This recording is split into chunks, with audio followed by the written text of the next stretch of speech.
Hello, and welcome to this Solar Washington webinar. I'm glad you could join us live today or later if you're watching a recording of this presentation. My name is Chantal Stevens with Solar Washington.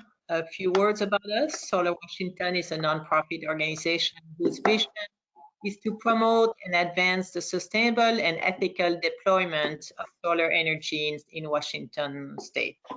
We recognize the importance of clean energy to support the economic, environmental, and social vitality and improve the resilience of communities throughout Washington state. We do this by sharing information, providing educational opportunities, engaging communities, and working with various stakeholders. If you are not, or not anymore, a member of Solar Washington, please consider joining. I will include the link on this webpage where you can sign up in the comment section. If you are a member or sponsor, thank you. Events like this are only possible because of your contribution to support our work. We are pleased today to introduce Nick Kozik.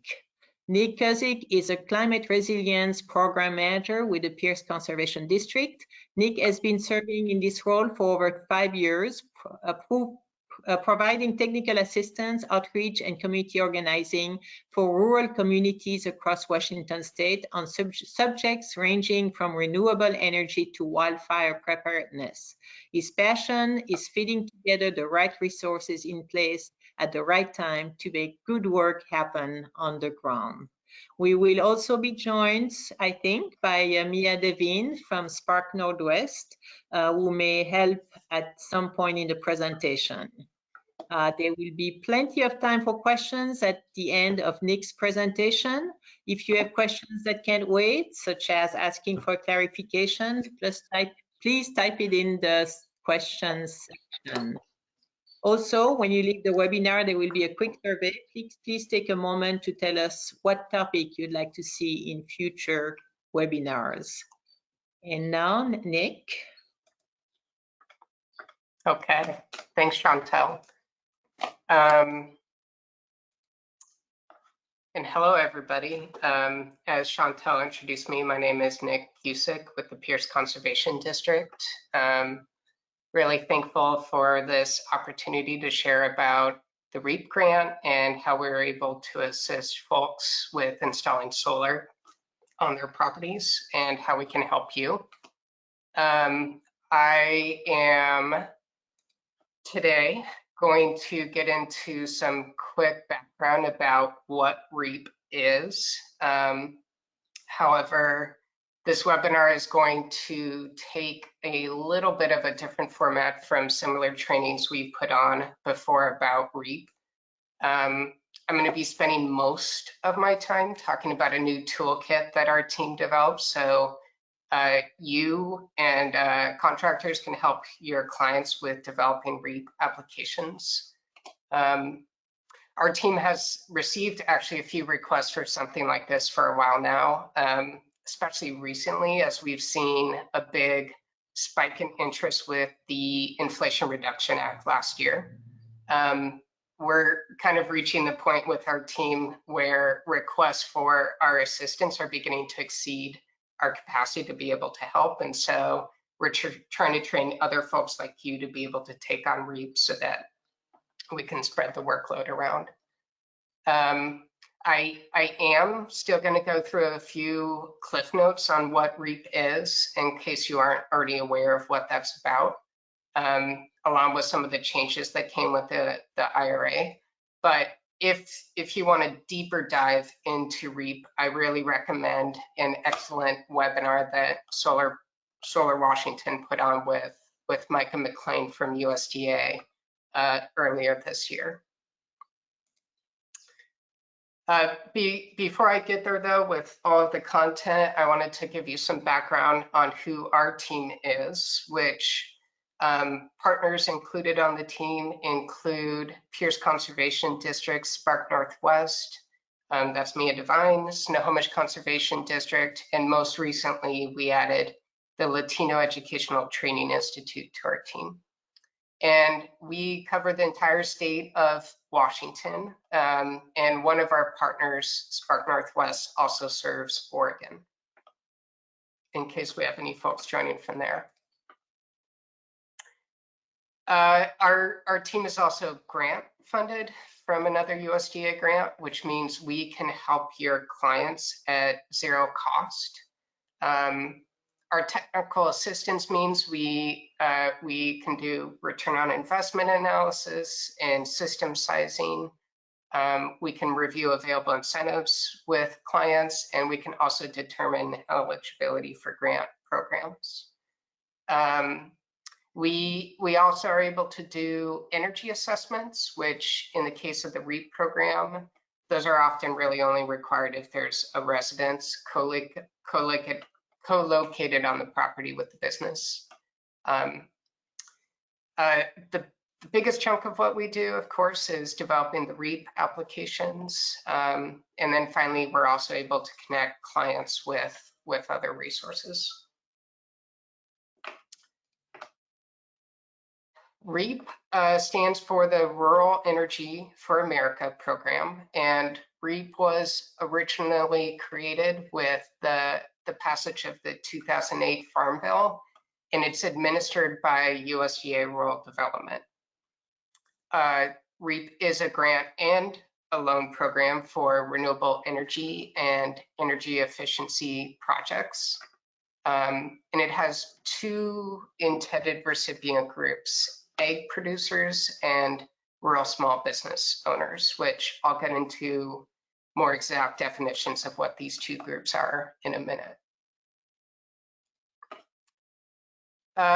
There have been some big changes to the REAP landscape with the passage of last year's Inflation Reduction Act, resulting in a huge windfall of funding, over $1 billion additional in funding for fiscal years 2023 and 2024. Some notable changes that have come with that: what used to be 2 REAP deadlines annually, one in the fall, usually in October, and then one in the spring, usually in March, has now moved over to quarterly competitive deadlines. And it's important to note that with the area updates, these apply to fiscal years 2023 and 2024.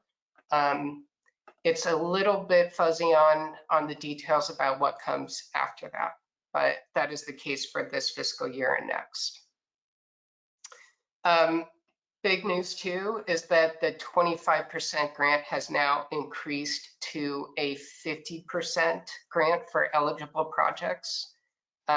All solar projects are eligible for the full 50%. And that, of course, is additive to other incentives out there, like the investment tax credit. Some changes have also occurred with the minimum and maximum awards. So what used to be a $500,000 maximum award has now increased to $1 million. Finally, you might remember, if you're familiar with REAP, that the fall competitive round used to be restricted to small projects. So that was $20,000 and less. And then the spring deadline was open to any size request up to $500,000. Now with these quarterly deadlines, any size project up to $1 million can compete in any quarterly competitive round. That being said, though, there is a 20% carve out for smaller projects. And again, that's $20,000 requests or less. As far as the application timetable goes, again, deadlines are now quarterly, and so that's at the end of each quarter. That would be March 31st, June 30th, etc. As far as like when we're working with a client, we request our team that all information from the applicant and the contractor is delivered to us at least a month out. And that guarantees that we're able to get all the application paperwork in time and submitted. As far as construction and when that can begin, technically, you can start as soon as the REAP application has been submitted, although we have found that some clients might want to wait until after they hear back from USDA whether they're awarded the grant. It is also very important to note that the project cannot begin construction nor payment placed, even down payments, until after the application has been submitted. Any payment submitted before the application is submitted, is ineligible for the grant. As far as hearing back from USDA goes, that can take up to 2 or 3 months after the quarterly deadline. And then grant reimbursement is usually issued after certification of performance of the system has been verified and those documents have been submitted, which can take up to 2 to 4 weeks. And yes, after funds have been obligated, there is more paperwork involved for both the applicant and for the contractor. But as far as this hour goes, I don't want to get into the weeds on what's included in that paperwork. As I mentioned a few slides ago, our team developed a toolkit, and what this is going to be able to allow you to do is, for the most part, you can access these documents, you can download them, and then you can use these tools to be able to develop a REAP application for your client. I am not going to go over all of this today, but here are the pieces that I will go over. Everything else is uploaded on Spark Northwest website, and where that is linked to is here. So if you go to sparknorthwest.org/REAP-resources, you're going to be able to find this webpage. And if you click on each of these links, it's going to open either a Word doc or a PDF to download. You can just download this and save it on your desktop or bookmark it on your browser. And intermittently, we're going to also update these documents as well as time goes on. I also believe that Chantal will be sending out a follow-up email to folks that either registered or are here on the call, and we can be sure to include this link in that email for you.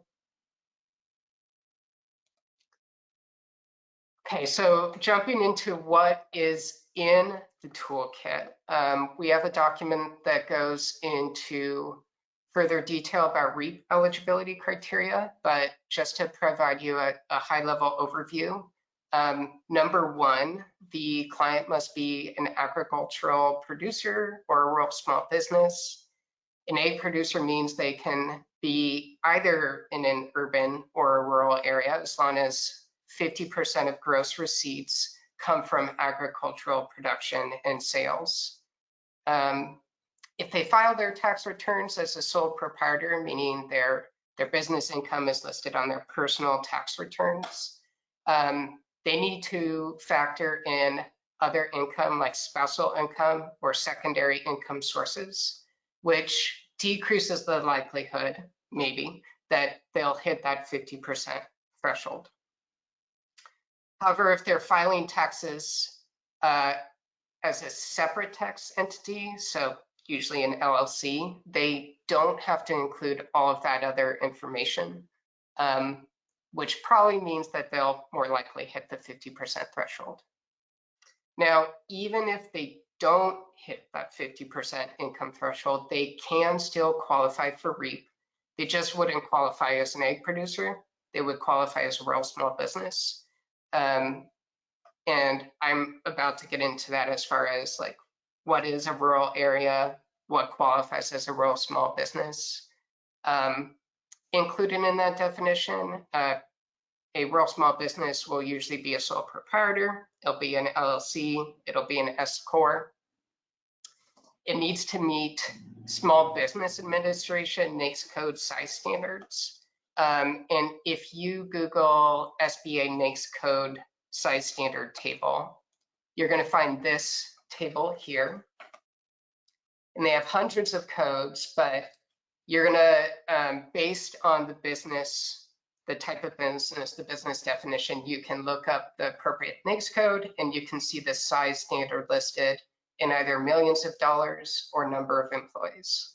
So for example, if an apple orchard is applying for the REAP grant, they need to fall under the $4 million threshold to qualify as small business. And then in the case of number of employees, not all of them are based on $1 million amounts. For example, logging, it's based on number of employees.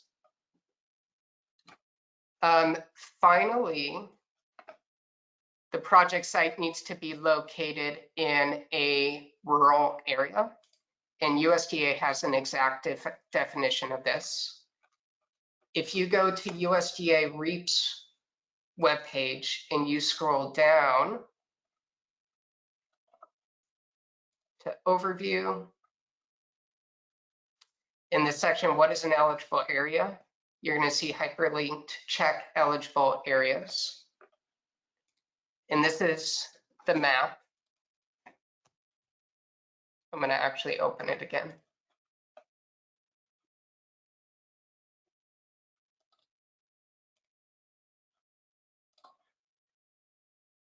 It's not working right now, but I do have it hyperlinked again.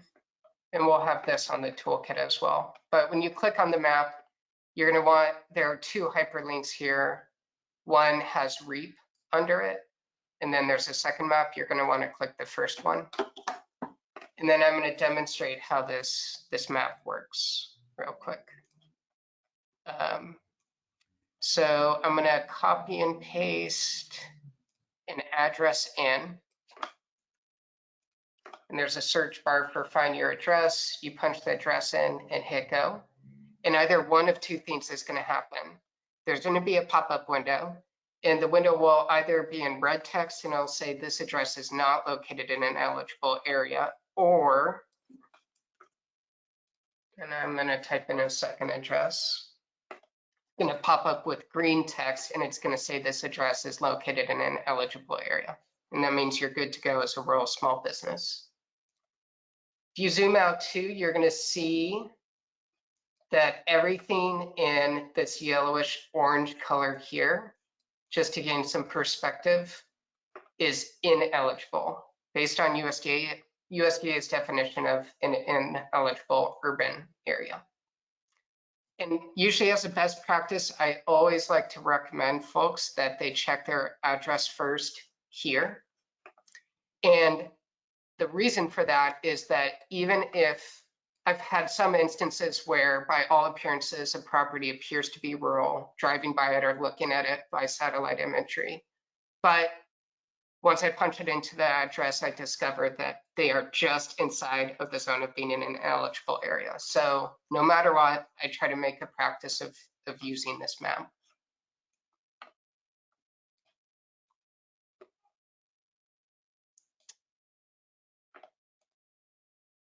The applicant also needs to demonstrate ownership and control over the project for the projected life of the system. And since solar panels are usually warranted up to 25 years, the applicant needs to demonstrate at least that number of years of ownership.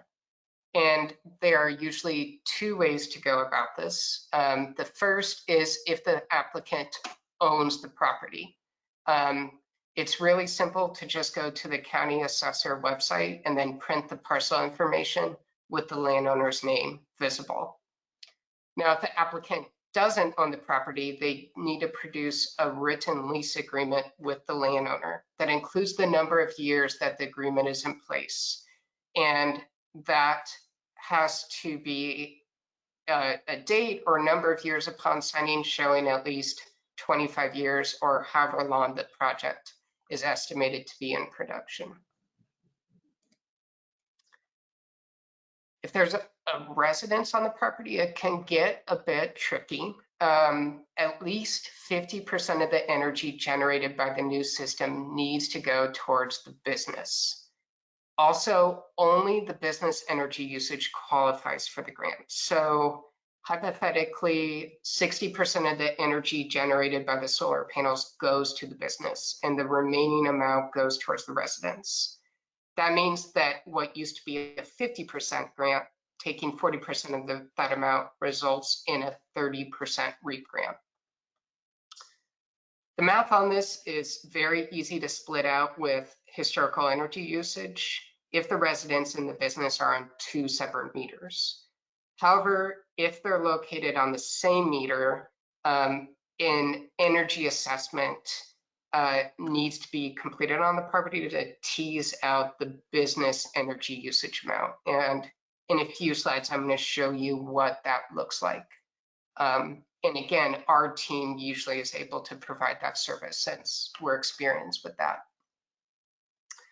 A second requirement for projects with residents on properties is that there needs to be at least 12 months of utility statements documenting historical energy usage. It's not enough to just project energy usage into the future if somebody only has a few months of utility statements for their business. Finally, and USDA has become a bit more stringent on this over the past couple of years, but any type of housing, whether it's farm labor housing, apartment complexes, owner-occupied bed and breakfast like Airbnbs, these do not qualify for the grant. This isn't an eligibility criteria per se, but commitment of funds, while it isn't required at the time of the application, it is required before a grant agreement can be executed with USDA. And because REAP is a reimbursable grant, the applicant needs to be able to demonstrate those commitment of funds for the cost of the proposed system. And this can be accomplished either through a bank statement or a loan verification letter or a line of credit. And any of these just need to show a dollar amount matching with the cost of the project. Finally, the applicant needs to demonstrate legal authority necessary to apply for and carry out the purposes of the grant. So for example, I've had instances where I'm working primarily with a farm manager, but that manager doesn't own the business. The person that has the legal authority to sign the application is the farm owner, not the farm manager. So that would be a good example of that. Finally, our team has recently adopted some of our own eligibility criteria for interested parties to receive our assistance for REAP grants. While our intent is to help everybody interested in applying for REAP, again, we've been unable to really keep up with the demand for our services since the Inflation Reduction Act came out. For this reason, we've begun reserving at least 50% of our capacity for those that fit any of the below criteria, and that includes small projects with total project cost less than $80,000, socially disadvantaged based on USDA's own definition of race, like BIPOC, veteran status, or gender female, non-binary, etc. And then those that fall under Washington state median household income. And again, it's any one of these three. It's not all three of these. And finally, too, we're still helping everybody. We're just carving out space, at least 50% for those that are fitting this criteria. Included in the toolkit, and usually step 2 after we validate eligibility for the grant, is sending 2 checklists. We send one checklist to the applicant, and then we send a second checklist to the contractor. And I'm going to go through the applicant checklist first. So that the first set of documents that we request from the applicant is federal tax returns. And USDA used to require at least 3 years of tax returns for the business to verify qualification. However, that is no longer needed as a requirement, but it's still useful. And when reviewing and scoring the application, USDA might still request those tax returns. So since we're already assembling business documents anyways from the client, it just makes sense in most cases to ask for the tax returns. Business documents should also be included. So if there's more than one employee, it's good to include employee records like payroll. Sensitive information can be redacted from those. Business licenses are also helpful, and you can go to the Secretary of State Charity and Corporation search tool and plug in and print from there. In the cases of larger projects, and think of projects with total cost greater than $200,000, there might be additional financial documents needed, like pro formas and financial statements. I mentioned utility bills. 12 months are at least needed, but you can average up to 60 months. So where that might be useful, I had one instance of a farmer that had wetter growing seasons in the past couple of years, and so he irrigated less during normal summer months. And so he used less energy during those years. And so averaging it out brought those numbers back up again to get a sense of what an average year looks like. Important note, you do need to attach 12 months, 12 separate individual utility bill statements. It's not enough to just have a summary table with energy usage for the whole year. USDA is going to see each statement printed out as a PDF.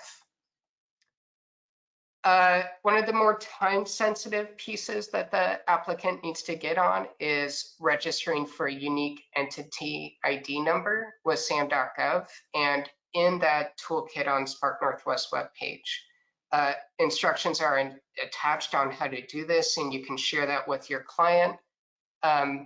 It can be slow, it can be frustrating with this process, and so we usually recommend right out of the gate that the client do this and get started with this right away and not to wait. I mentioned property control information. I also mentioned commitment of funds in one of the last slides. Contractor checklists, that is you. The first thing noted is not just a quote with one final number, total number. USDA needs to see a quote with a line-by-line breakdown. Usually this is broken down between engineering and design, equipment like panels and inverter and racking, installation and labor costs, miscellaneous like freight and shipping, metering fees, etc. This isn't always going to be the same categories, but usually this is what we see for our REAP applications. Equipment spec sheets are also required that list warranty information. And then finally, a shade analysis with a production estimate for the panels is also needed, even if there's no shade. You can use Suneye or Solmetric. We use PV Watts, which is a pretty plug and play tool. A few more things required from the contractor: photos of the site / roof pointing north, south, east, and west. Site plan would just include a map of the property. Google Maps is fine, with a location of the panels, an inverter, and in tie-in, utility tie-in, as well as any trenching. That can all be sketched there. Net metering agreement, interconnection documents, if those are available. They don't need to be signed. A company resume, which would need to include years of relevant experience and number of similar sized installed systems. and other information like your contractor and electrical license numbers. And then new as of, you know, a year or two ago is a vendor installer certification form, which is on USDA's website. It's available on our toolkit and you can download and sign. The installer needs to verify production of the panels and savings, warranty, and experience. Those are the things that you're going to enter into the document before signing. A couple of disclaimers that I always like to go through with the clients because there's been some trip up in the past over some of these things. One is that there's no guarantee of being awarded. So even though there's $1 billion more in funding, also as I indicated, it's becoming more competitive as a grant program. We've actually had one or two folks that have applied for REAP in the past who've shot themselves in the foot. They had been under the impression that applying for the REAP grant meant they had a 100% guarantee that they were going to get it. And they went ahead and installing their system, and only after completing the project did they learn that they weren't awarded the grant. And that put them in a really difficult position where they had installed the project, which meant that that project was no longer eligible to again apply for a future REAP competitive round. So I always like to point this out to clients, and I like to advise clients to have a conversation with their contractor and come to some kind of handshake agreement that they're only going to advance their project if they're awarded the REAP grant. Again, cannot begin construction or submit down payment until after a letter has been received from USDA. Asking clients, contractors to submit all information at least a month before. And then finally, the applicant has ultimate responsibility over the REAP grant, which means a timely submittal. And it also means that they review the application paperwork before signing, confirming the accuracy of the information included, and then accepting the terms and conditions that are listed in the application paperwork. Okay, so now I'm going to share my screen and I'm going to show you what the REAP application forms look like and where you can find them. I'm going to pull that up in just a second. So again, I can navigate to USDA's REAP webpage, and you're going to see a tab that says to apply. And if you scroll down to forms, you're going to see all of these forms available to download as either a downloadable link, or you can fill it out as an e-form. The first form here is where you place all of the detailed project information, like production value, project site, cost breakdown, etc. There are 3 different versions of this form, 3A, 3B, and 3C. And each is attributed to a different dollar amount for the total project cost, where 3A is less than 80K, 3B is 80K to 200K, and 3C is 200K or greater. And 3B and 3C, since they're bigger projects, they require more information in those forms and attached than the 3A form does.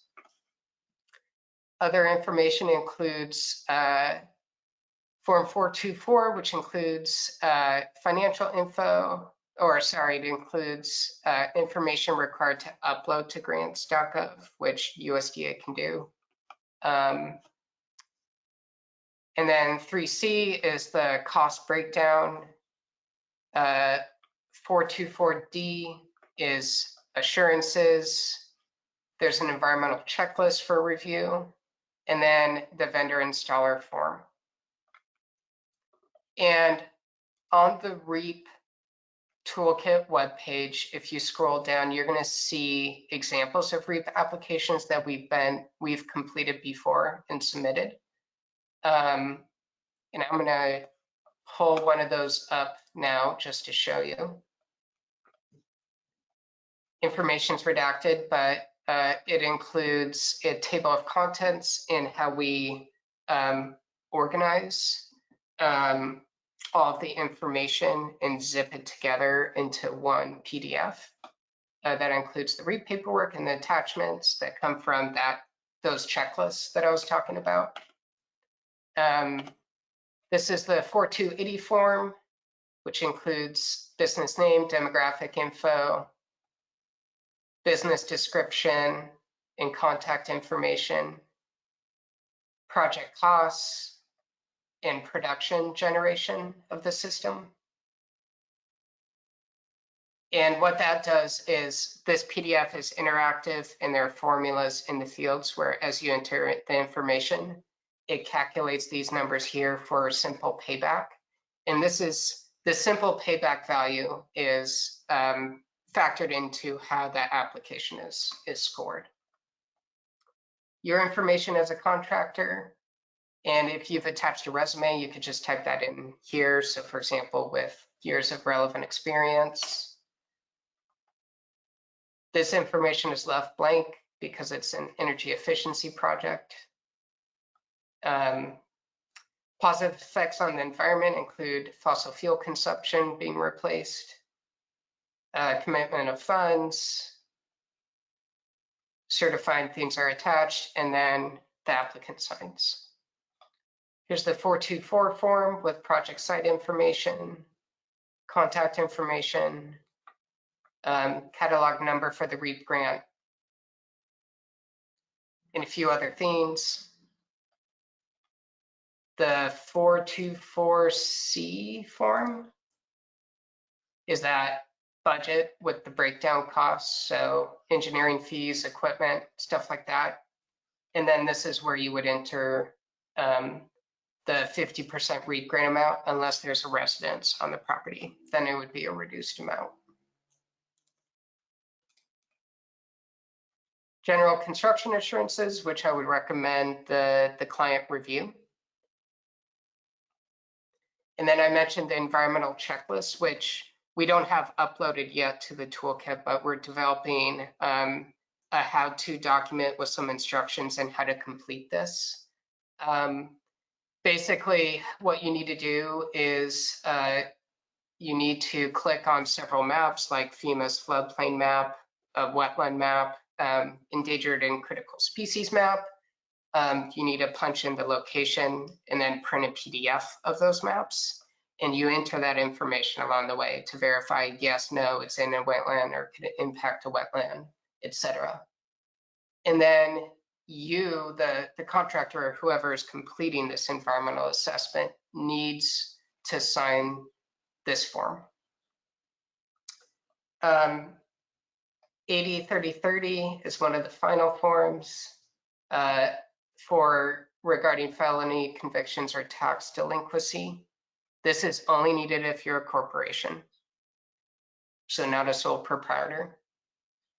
They just need to verify that they're not a felony criminal, they don't have any unpaid federal tax liability, and they would sign. And then finally, I mentioned the socially disadvantaged.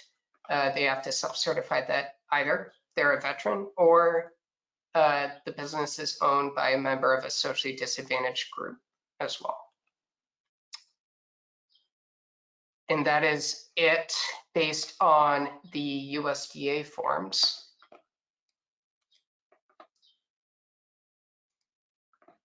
Couple more documents to work through. I mentioned that you're going to have to attach all 12 months of utility statements. And to make the USDA grant reviewer's job a little easier, what we like to do is we like to pull information from the utility statements and put it in an Excel table that summarizes all of that. The information that you would pull are start date and end date, kilowatt hours consumed during that month, and then the monthly utility charge. Important to emphasize that base charges shouldn't be factored into this Excel sheet because those costs hold even if the solar system and net metering goes into place.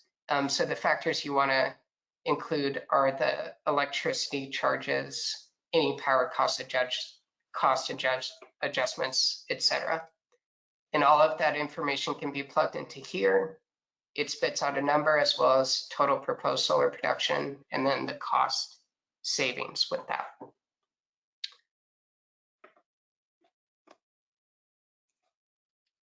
And one more document for you to look at, and that we have attached, is the energy assessment. And again, this is really needed if there's a residence on the property.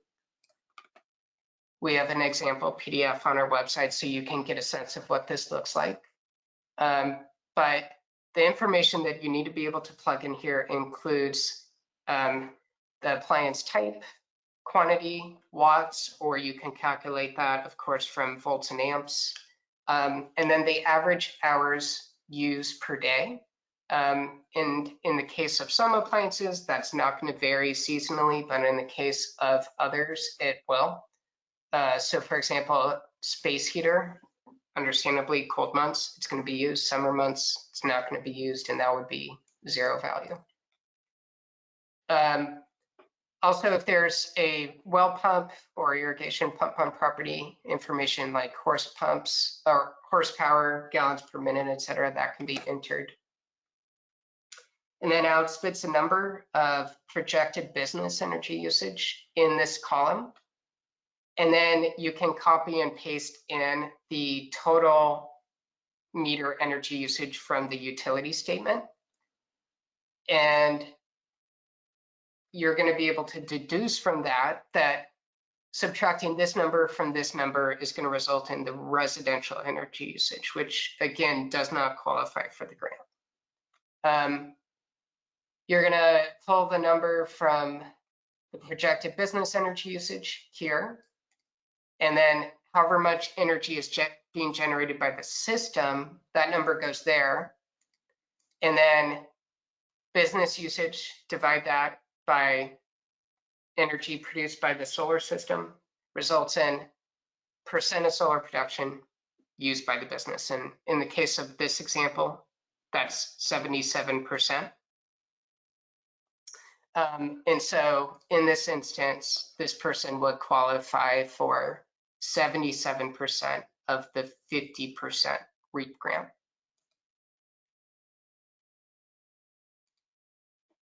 Okay, one more thing, scoring. USDA has a great interactive scoring spreadsheet where you can plug a bunch of information in there and you can predetermine how the application is going to score and maybe compete against other applications. I haven't uploaded it to the website yet, but I'm working on that. There were some recent changes to the scoring criteria from the IRA, and those are summarized here. This was the old way. This is the new way on the right. Some of the basics, energy generated or replaced. So the more energy generated, the more energy replaced gets scored higher. So bigger projects get scored higher. If the applicant has not been a previous recipient of the REAP grant, they get more points for that. Commitment of funds.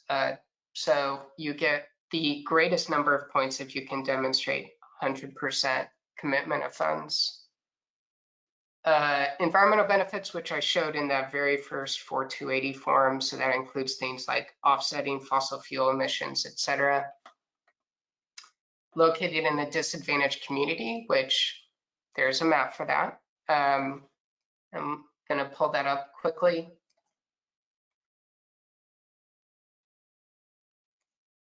And so if it's located, if the project site is located in any of these polygons, it qualifies as disadvantaged.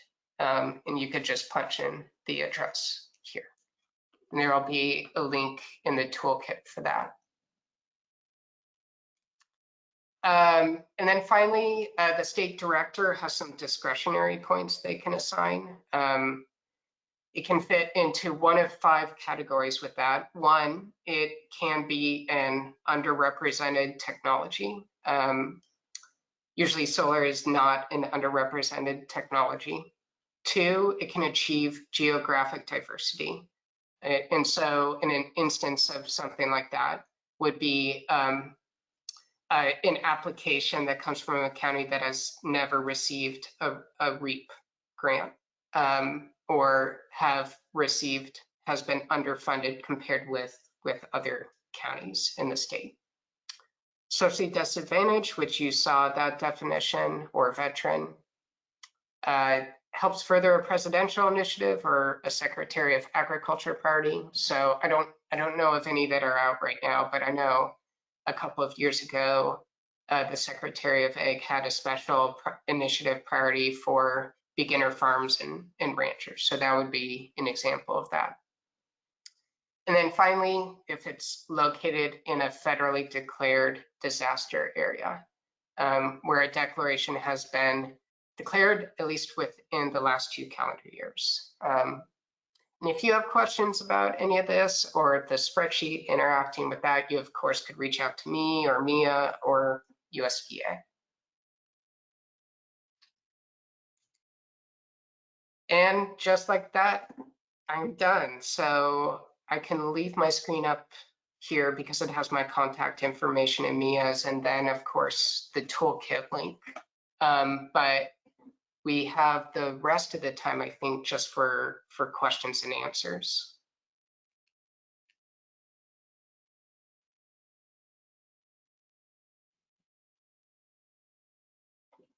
Oh, yeah, thank you very much, Nick. It was quite a lot of material, and I'm sure people are a little bit maybe overwhelmed by it and still mulling it over. So we're going to give a minute or so for anyone to enter the questions. We probably could unmute you, I think, if you wanted to raise your hand and be unmuted to ask your question verbally.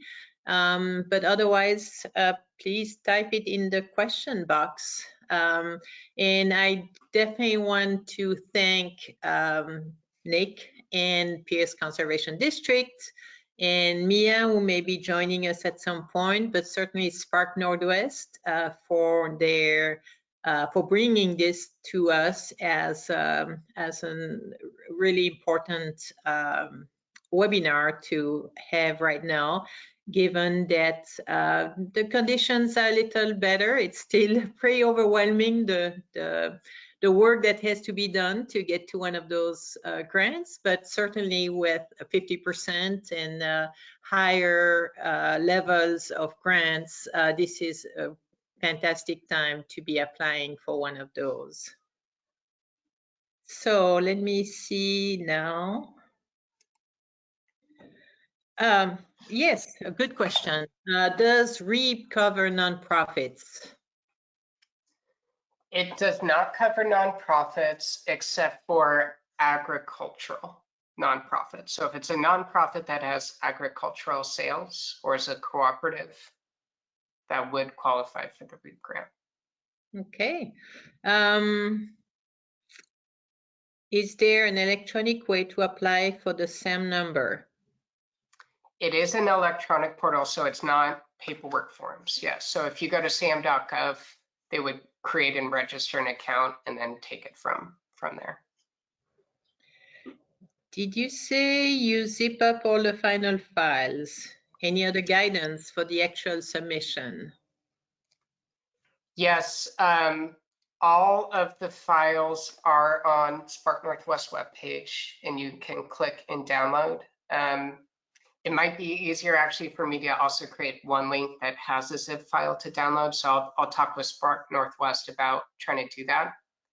As far as additional guidance go, I think this is going to be enough to help, like with a very simple and straightforward application. But of course, it's not always simple. It's not always straightforward. So I or Mia can help coach you through some of that, especially as you're working through some of these for your first time.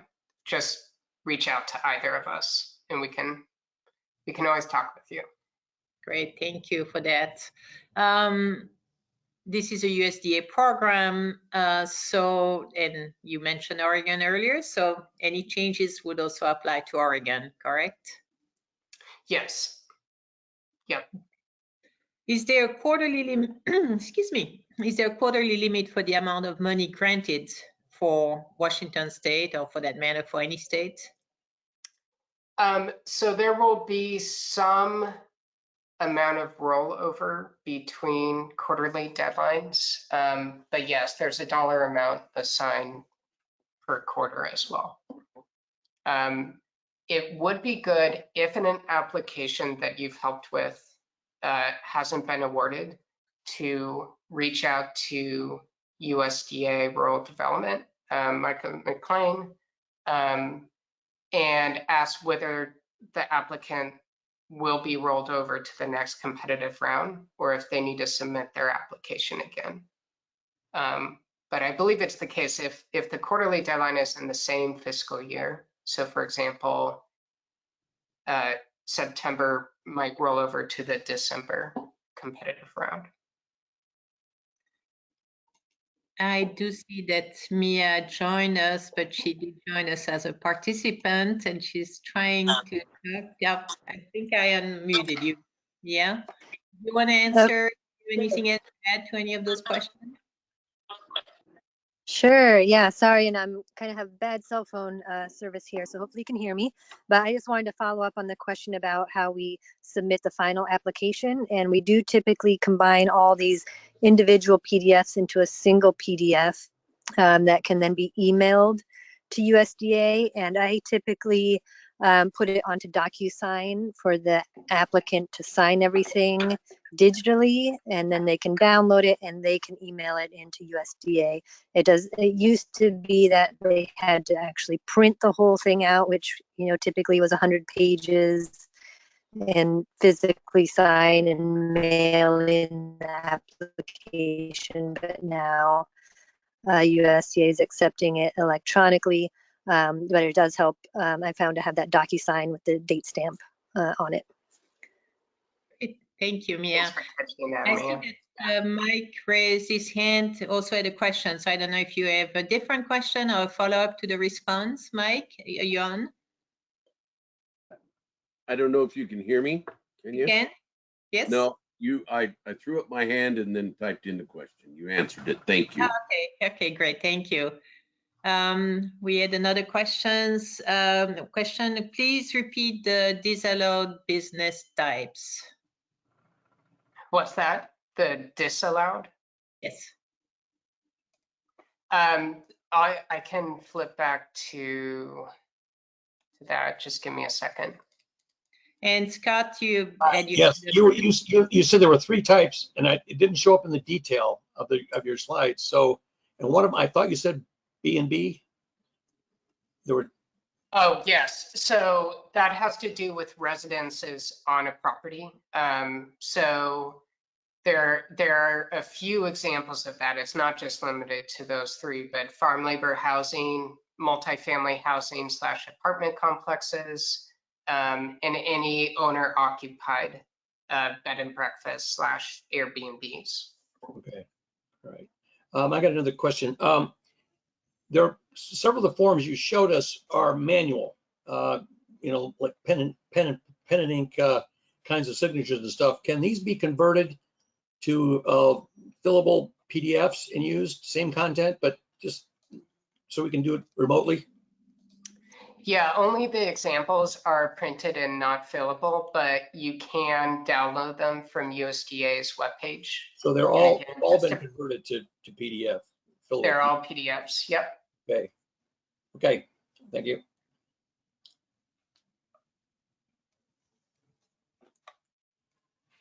I'm looking through, and I don't see any questions. Any other questions? Please enter it now.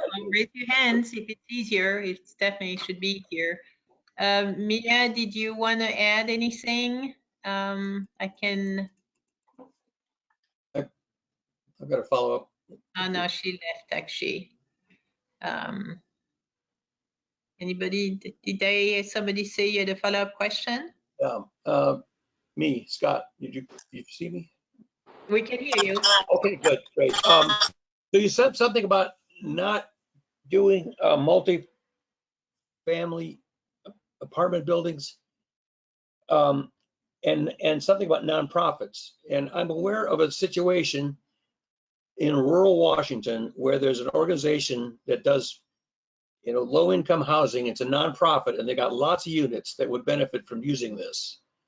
I mean, like 40 units that they're supporting. And I got the impression from what you said that they wouldn't be eligible. Is that right or That is wrong? correct. Nonprofits are not eligible for the REAP grant. Okay. And how about a for-profit multi-unit that's in a rural area? I was just going back with USDA on this the other day. Let me pull up my email with. Okay, so I'm just going to read directly from my interaction with USDA on this. So there's one potential way to make a housing project work. If it's a separate from the multifamily housing unit company with different ownership, owned and operated the solar system placed on the multifamily housing, they could sell the power being generated to the multifamily housing unit. That's the only instance where that would be eligible. All right. Now, you may not know the answer to this question, but I'm under the impression that some people have created LLCs strictly to sell power to a single residence or to a limited number of them. And it's a separate corporation, and they'd be able to document it, and actually at least one got funded. Is this bending the rules too much, or is this actually a feasible thing to do? Because, for example, that nonprofit could say, well, we're going to form a for-profit utility company that's going to use this thing and provide power to these low-income people and reduce their energy costs.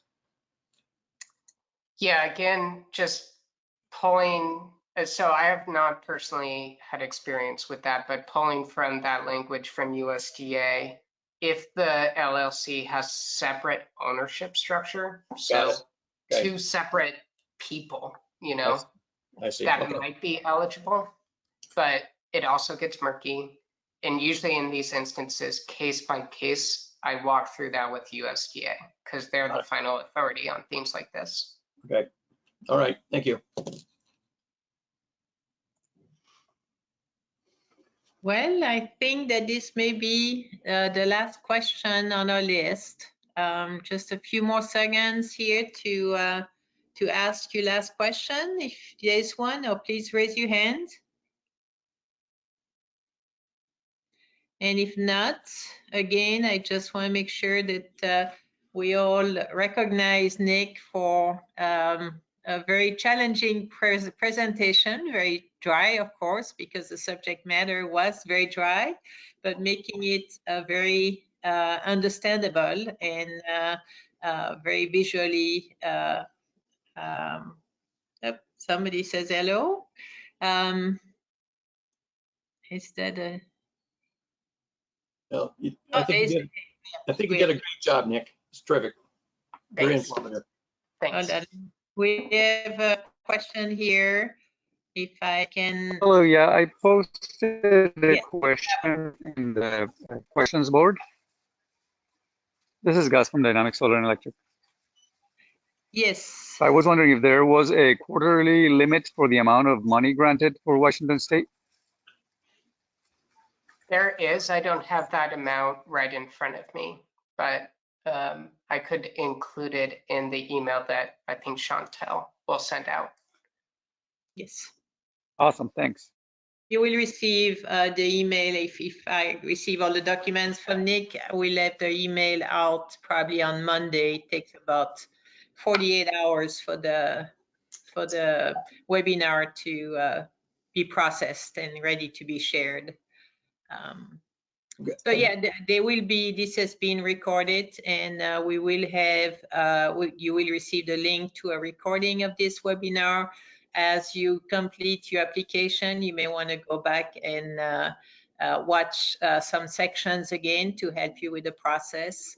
Also, you do have Nick's email address and Mia's if you have more direct questions, or if you want to send them through us via the email address on the follow-up message, that's fine as well. Just a quick check to make sure I haven't forgotten anybody. I don't think so. So Nick, thank you so much for this presentation. Mia as well for jumping in, and again thank you to Spark Northwest, to Pierce Conservation District, and to Snohomish Conservation District for making this presentation possible today. Have a fabulous weekend. This is Friday, isn't it? And we'll see you next month for our next webinar. Bye-bye. Thank you.